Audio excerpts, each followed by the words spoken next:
the Salt Lake Valley that don't necessarily offer an option, which is really important for finding culturally appropriate food options. I work as a line cook as well, and I know that while it is expensive to produce food, especially for multiple people, that it's possible, and that often policy puts up barriers that are unnecessary. I was wondering, have you considered research in perhaps public schools, like elementary, middle school, or high school? Because I feel like that's an interesting aspect in food equity, considering that the federal government provides us money to fund for lunches, yet the quality of the lunches are really terrible. For me personally, like in California, our school lunches are like so bad. Like pizza every single day. Yeah. Or sometimes like one of my friends, they ate the salad, but then they got salmonella and they had to go to school, like the hospital. Oh my God. Yeah. Because of that, I was wondering how you considered exploring that aspect, because I know you mentioned that future research you would like to do community college, but how about like public school? Yeah, that's actually my passion project. I would love to be a registered dietitian and revamp school lunch programs. That's like my dream. In terms of elementary schools, that's actually really interesting data, because it can more by finding income distribution data for elementary schools, it more accurately maps a neighborhood and can tell you more information about the income disparity within that neighborhood, because an elementary school is a lot smaller than a whole zip code. So actually looking at data about elementary schools would give more information about like exactly where do the most vulnerable populations live, and so I think that would be the best way to look at it. Another way to look at it would be a lot of those options where it's like, you have like frozen pizzas or dino nuggies, and like they're just like bagged, unwashed lettuce is like, it's terrifying, but it's because the school won't pay for a skilled trade laborer like a cook who has skills and will not pay that person to prepare the food, or will not train that person to prepare the food. And so again, at the policy level, it's going to look at like making sure that there's money for your lunch lady, basically, like that there's money for somebody who is the skilled laborer who knows how to cook, and especially, I mean, we should all maybe know how to wash our vegetables, but especially food safety wise within the schools. And I think really quick, I may ask if there's someone else who had a question. I just want to give you an opportunity to ask. Yeah. I really liked your point about food pantries, and that people are more likely to go if they're kind of hidden, if they feel like they're not in the public eye.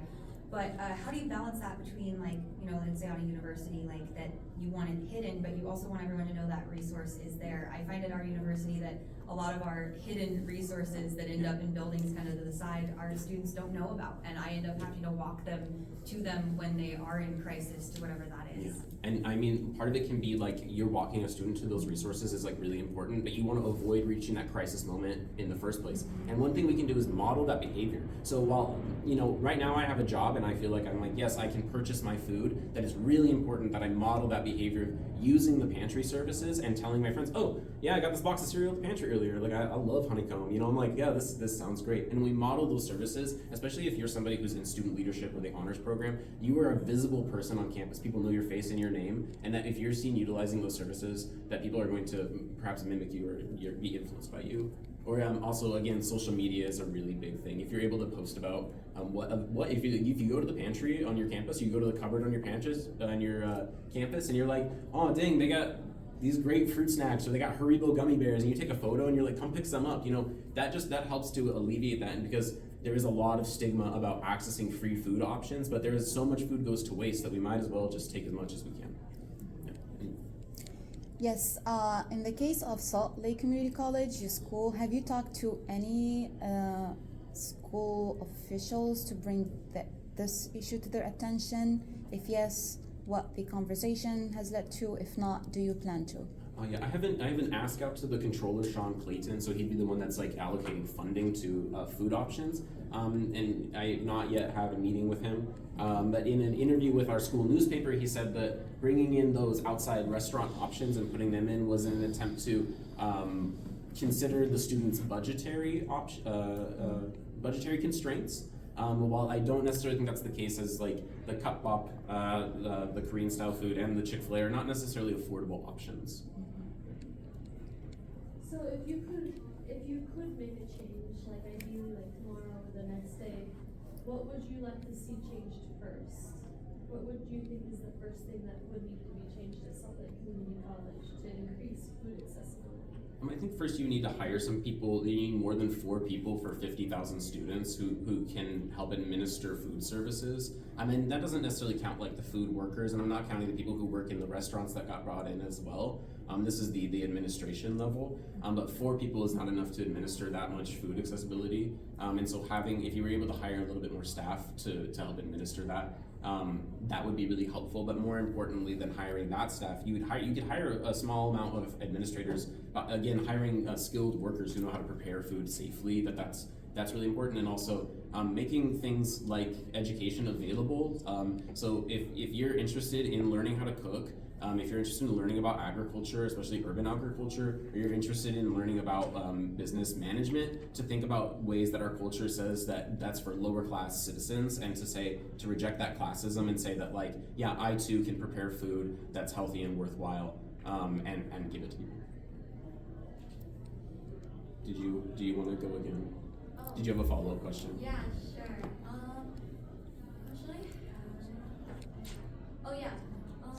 How much? I don't know. Like, it's kind of connected in the food aspect, but it's not really like your community college. But on the more federal level, do you know how much money goes towards public schools to provide children the school lunches? I don't know what that is, and it might be different. Like, it might be federally allocated, but then the state might have the ability to then say to the local education agency, you do with this money as you please. So I'm not actually sure what the stream looks like. So it might come from the federal level to the state and then to the local education agency, but it might also just come from the state applying for a grant and then applying that money to the local education agency. I'm not entirely sure what it looks like. It is a little bit beyond the scope of this particular project, but I'll definitely keep that in mind. Yeah, because like something that's happening like locally here around in like SoCal with Irvine Valley College, a local like, community college, they have a partnership through this company called Every Table. They were on like Shark Tank, but what they do is like provide greater accessibility with food, and these are hot meals that are like really like healthy, like they have the nutrients and also they taste good, like they don't taste bad. And I've tried them before, and then the prices of that, they range from like $6 to $10, and the fact that this company has the possible means to contribute and establish this, why isn't it possible as well like the federal level? If like this organization can do it, I can't.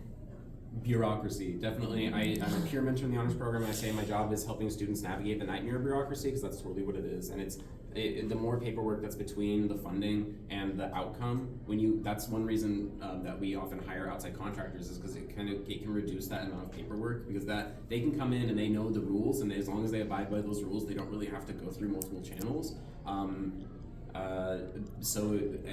There's problems with contract work, but there's also benefits to contract work. So hiring a third party can also often be really beneficial. Yeah. Thank you. Thank you.